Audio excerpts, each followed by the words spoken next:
pregnancy thing, I just sat down and I thought about it, and I'm like, if I could go through this pain, then there's no any other pain that I cannot go through. Somebody needs to tell me, how did the Hebrew women give it actually? Because welcome again to my YouTube channel, guys, and this is my birth story. I went to the hospital, they pressed me, told me all about the induction, how it's going to be done. Prior to that, the first time that I said I agreed to do induction, that was that 37 weeks. I was already given a book to read about induction and everything. I already did some few researches here and there also. So when I got back to the hospital for the actual induction, they prepped me, told me everything that was going to happen, how it was going to happen, and I was ready. And the first step was they checked my cervix is dilated or not. They checked it and it was not open. The first stage, they had to like insert something to ripen my cervix, and they said it was going to be for like 12 hours. So if it actually did work, then they would move to the next stage. So they inserted the first thing, and few hours after I was inserted, I started contracting. But my cervix was not opening. Yes, that was where it got crazy. I started contracting for like 12 hours. Yes, I carried it until 12 hours. I managed to went through the pain and everything. And this time, within the 12 hours, I was in so much pain. Like, after the whole pregnancy thing, I just sat down and I thought about it, and I'm like, if I could go through this pain, then there's no any other pain that I cannot go through. Because what in the name of pain? Where's that? I was in so much pain. There was a point that I could not sit down, I could not stand up, I can't bend down, I can't lie down. I don't know how to explain it, honestly. I don't know how to explain the pain, but it was excruciating. It was so intense. Like in the period of these 12 hours, I was contracting. According to the midwife that was seeing me, she said if I'm to contract at all, I'm supposed to contract 4 times in like 10 minutes, but I was contracting like 6 times in 10 minutes. She said it was not supposed to be more than 4 times. But I was contracting 6 times in 10 minutes. The contraction were frequent, but my cervix was not opening. I don't know. I was not getting dilated, and I was in so much pain.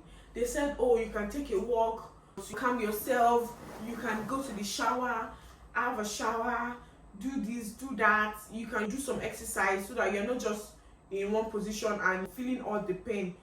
Just to distract yourself, right? I did everything. I showered, I took a walk, I did the exercise on betting ball. Nothing I did not do within this period of 12 hours, but the pain was so much, and I was still trying to do it for my baby and for myself. I was just trying to endure, but it was so much.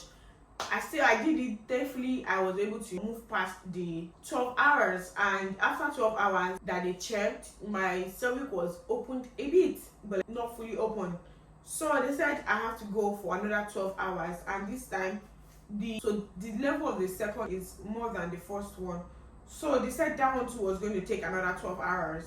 Moved on to the second stage, and this time it was more crazy because this second one was, I thought I was feeling pain the first one, but the second one was very, very crazy, and I could not even last up to 12 hours with it. Yes, it had to be removed. I was able to go on for 8 hours before it was removed.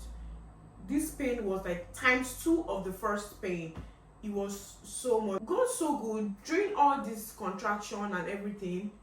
My baby's heartbeat was still very, very fine because they were monitoring contraction and monitoring baby's heartbeat, and baby was breathing well. Baby was I was doing the breathing exercise. I already, like I said, I already done some researches, so I was doing the breathing exercise. I was just trying to breathe well and relax as much as I could.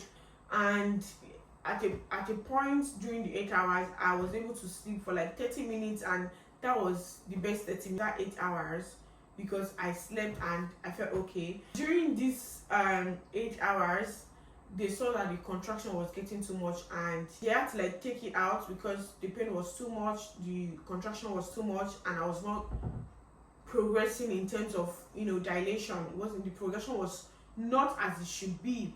So they took it out, and they even had to like give me injection on my tummy to, calm the contractions, because even after they took it out, I was still contracting, and it was still much. So they had to like, calm the contractions. So they gave me injection in my belly to calm the contractions, and they gave me drugs also. And they told me that I should just rest, and we'll continue the next day. So I had peace. I was able to rest well to carry on the next day. And the next day was, meanwhile, I'd already used 2 days in the hospital. Third day was when we went on to the third stage. And this third stage, something like a balloon was inserted, and this is supposed to maybe fall off, or I think last another 12 or 24 hours, I'm not sure. So if this progresses very well, it's supposed to like fall off, or they burst it or something. Anyways, this third stage is another stage entirely. Like, it got to a point during this induction process that every new midwife that comes to me and say introduce themselves to me, the only thing I want to do first is look at their hands and see how big or small their hand is, because at every point they have to check your cervix, right? And it's done with hand. They literally put their hand and check your cervix. They insert their hand into your vagina and check your cervix. So they check my cervix, and they tell you if you're dilated or not. So every midwife that comes to me to say, oh, I am now the midwife on shift, the other midwife has gone, blah blah blah, the only thing I want to do first is check their hand, whether it's big or not, to know what is they're going to use, and check my cervix. It was kind of stressing and traumatizing, honestly, I must say. So this third stage, it was not even the midwife that was going to do it. It was another specialist entirely, and I don't remember what name they called the specialist. So this person came, and they have to insert a balloon, and this balloon was inserted with not with hands this time around. It was inserted with something that looks like a scissors, and it was long. I saw it. It was long. So that was what was used to insert the balloon. They literally put it inside of you. So they inserted the third one. The process of inserting it alone is stressing. But I have to do what I have to do. I was, trying to be strong for myself and my baby. They inserted the third one, and this time around it was crazy. Like, it was crazy than any other thing they've inserted, and I was not just myself. Firstly, the insertion is long, so the remaining part of it that is outside will be taped to. It was taped. I won't say it will be taped because I'm talking about my experience. It was taped to my lap, my towels, and yeah. I went to shower this time around. I showered because I just wanted to do everything to make me feel relaxed, to get me distracted. I showered. In fact, I've never showered in a day as much as I showered that day. I was going in and out of the bedroom. I was going up and down the stairs. I walked around the hospital. I know everywhere in that hospital because I did so much walking. There was a time that I had to do the walking with my husband. We walked from the hospital, from one exit of the hospital, and we entered through another exit. We were walking. We were going from I wasn't using the lift in the hospital. I think it was like a 5-story building. So I had to go from the top first floor up to the last floor. I think it's 5 or 6. So I was, going up and down the stairs and everything like that. But it was still not working. I was still in so much pain.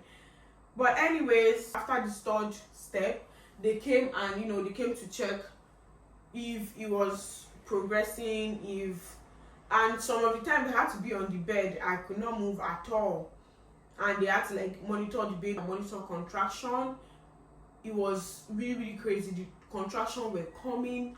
They were coming. At this time, I forgot to mention that before they inserted the balloon, my cervix was already open, and I was 1 centimeter dilated. I think my cervix was open, and I think I was 1 centimeter dilated. The midwife just said, like, the contraction is getting really serious, and they had to call doctors to come and see me. They saw me, and the doctor said they should remove the balloon, that they have to take it out, that the contraction was too much, they had to take it out. After taking the balloon out, they gave me another injection on my tummy, and they gave me drugs.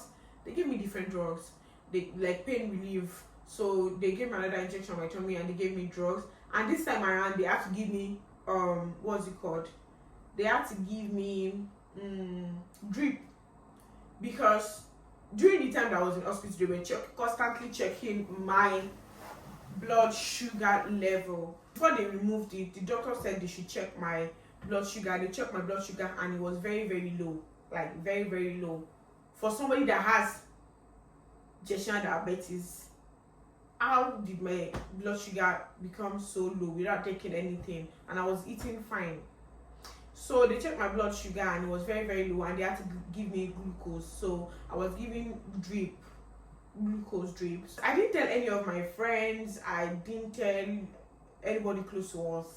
The only people we told was our parents, and that was because I just wanted them to pray along with us. I'm this kind of person that I like to just go through my pain, or how do I put it, whatever it is I'm going through. I just like to go through it like alone. I don't like to bother people with whatever it is I'm going through. So we just only told our parents, and we told them to pray along, and they were calling constantly to check, to ask how far it was going. And after this balloon was removed, and we were already updating them about the whole process, my husband was already telling me that we should go for a cesarean section, because if they keep doing this induction and they keep giving me injection and drug to slow down the contraction, then when exactly is the contraction supposed to progress, or when exactly is my cervix supposed to progress, get dilated and everything, if they keep slowing down the contraction? Because every time they give me the injection and the drug, my contraction stops. So it's like we're starting again from the beginning the next time. So my husband was already saying we should go for a cesarean section, but I didn't want to go for it. I want to give birth like the Hebrew men. But tell me, somebody needs to tell me, how did the Hebrew men give birth actually? Because there was no place in the Bible that, to the best of my knowledge, I would say, there was no place in the Bible that said the Hebrew men gave birth through vagina, or through cesarean section, or through whatever. Because everybody, I was praying, I want to give birth like the Hebrew woman. Throughout my pregnancy, I was always praying I would give birth like the Hebrew woman, blah blah blah blah blah. There was this confession that I listened to every day of my pregnancy, and in the prayer, there's this part of the prayer that said, whatever way I'm going to give birth, that I would see God's hand through, and the prayer says whether through cesarean section or through vaginal birth. And whenever I get to that part, I don't say the cesarean section, I just say through vaginal birth, because that's how I want to give birth. And I was always praying that, I want to give birth like the Hebrew women. I want to give birth. I beg you, how did the Hebrew women give birth exactly? Somebody please educate us, tell me, because I don't know. We feel like, especially those of us that are from like Africa or something, or maybe I'll say Nigeria, we feel like most of us, I won't say everybody, we feel like giving birth through cesarean section is like an abomination or something. But honestly, it's not, because I feel like it's a way to save the baby and save the mother as well. So if cesarean section is it for you, some people even do elective cesarean section, which is nothing. Honestly, if that's what you want, just go for it. It's nothing. And if it's required for you to go for it, that okay, maybe there's a case whereby you cannot go for a vaginal delivery, if it's cesarean section, honestly, it's not the end of the world. I mean, the healing process of cesarean section is, oh my god. But like at the same time, everything is time. With time you get better, with time you will heal. but at least you know that you're fine and your baby is fine. Anyways, back to my story. So the after the contraction were already calm and I was fine again, and the doctors came. This time around it was not just one doctor, it was not two, like 3 of them, and different other nurses and midwives, and there were just a lot of them. This time around my husband was not with me, it was just me. And they came and they said, oh Mercy, we need to tell you this, your baby is fine now, your baby is breathing well, everything, but they are afraid if we continue with the induction we might put baby at risk. And all the explanation they said a lot of things, you know, the medical terms said different things, but I didn't hear that. But the moment they said we might put baby at risk, I'm like, put whose baby at risk? I beg.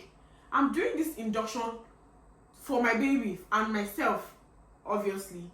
But like, if the induction I'm doing for us is putting us at risk, because if my baby is at risk, I'm at risk. So why do it? So they just said that I might have to go for cesarean section that night. Abby? Yes, that night, like later that night, because this one was in like the afternoon or evening. So they said I might have to go for a cesarean section late at night that same day. So I said okay, no problem, that I've read them, and you know they left and all of that. So that means we're not doing induction again. Meanwhile, even before they said that we should go for cesarean section, my husband and I already discussed it, and our parents too, they already said if that's the best thing to do, that we should just go for it. So we decided that we'll go for it, and they told me not to eat from like the moment they told me about going for cesarean section. They asked me not to eat till night. So I waited, I didn't eat for like 10 hours, and my husband had to, you know, come and meet me since we already concluded that we're going to do cesarean section. So he had to come and meet me and stay with me. I didn't eat for like 10 hours, and you know, we kept asking them, are they still doing it or whatever, but they said they were calling the labor ward, and labor ward said that they would still do it. And I was moved to the labor ward, and that's another floor entirely from where I was before. So they moved me to the labor ward, and while I was there, they had to do an emergency cesarean section. That way they had to cancel mine. And I was very, very angry. Like, why will you tell me you're not doing it again after I've started myself all day? And this was like already 11 o'clock. And mind you, you know, I said that Hallelujah Challenge was going on during this time, and I was always joining Hallelujah Challenge. Like, even in pain, I'll just play it, even if I'm not hearing what they're saying. Let me just be playing it, you know, let it just be playing in the background.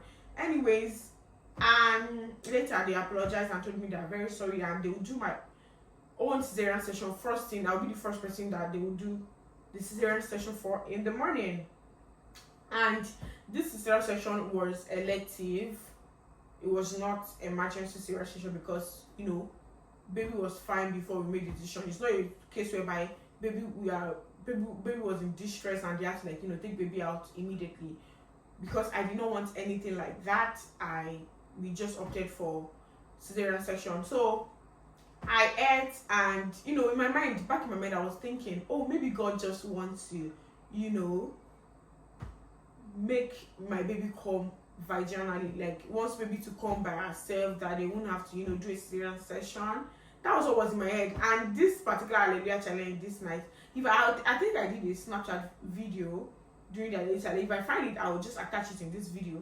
I danced so much, and this particular night was the night that Apostle Samuel was, you know, was invited. So I just felt like the Hallelujah Challenge that particular night was for me, you know, that maybe before the next morning my baby will come, blah blah blah.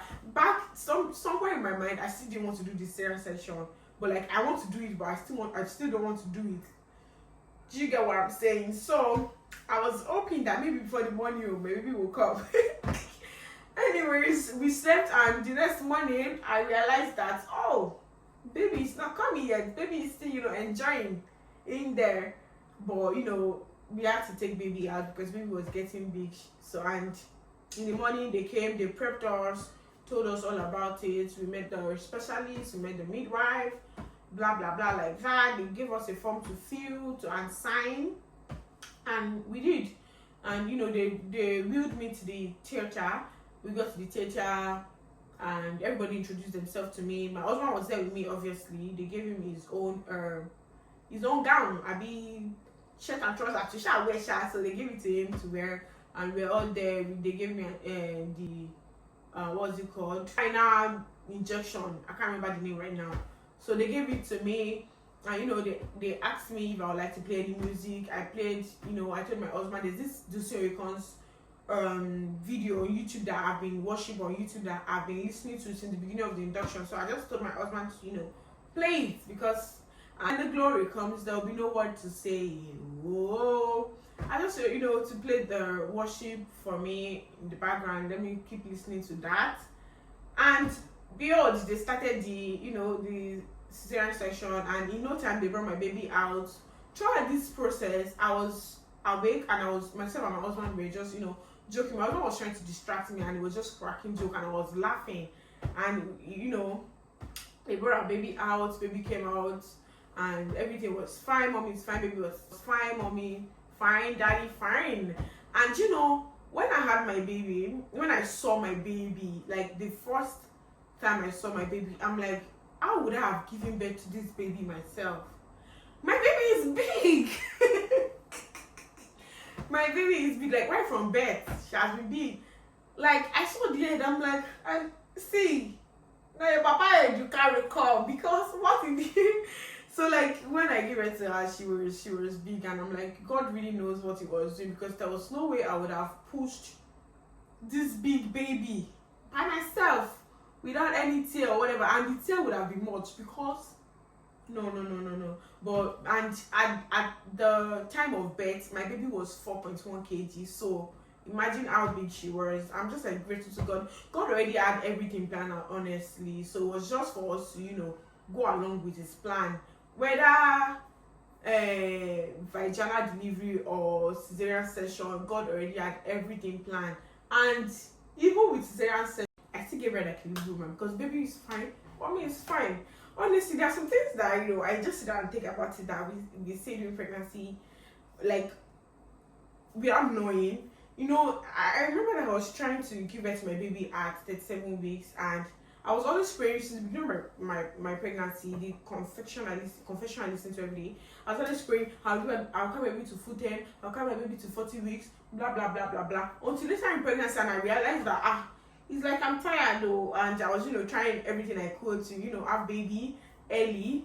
And to think of it, I was still always praying that I'll carry my baby to full term, even while I was trying to induce labor and everything. And I was still at the same time praying that I want my baby to come. Like I was not just conscious of it. I was just it was later on that after I had my baby, I was thinking about it, that what was I doing? Honestly, thank you for watching. Thank you for staying up until this very, very moment. I really appreciate you. And if you have been a pregnant mom before, if you are pregnant and you've had a baby, tell me what you experienced during pregnancy. Tell me what symptoms you experienced during pregnancy. Did you have otukoko like me or not? Anyways, thank you for watching. I'll see you guys in the next video.